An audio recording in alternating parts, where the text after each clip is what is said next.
Hi guys, so in this video I'm gonna show you how to fix snapshot calling. First thing, open the settings, go to the apps.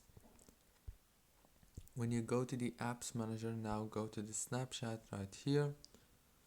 Now what you have to do next is click on this storage option, click on clear cache, go back, click on the power usage details, click down here on force stop, go back, click on data usage, make sure to enable all these options, go back, click on the permissions, also right here make sure to enable all the permissions.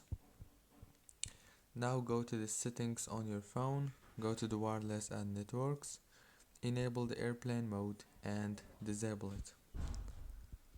That's it. Don't forget to like, subscribe. Thank you for watching this tutorial.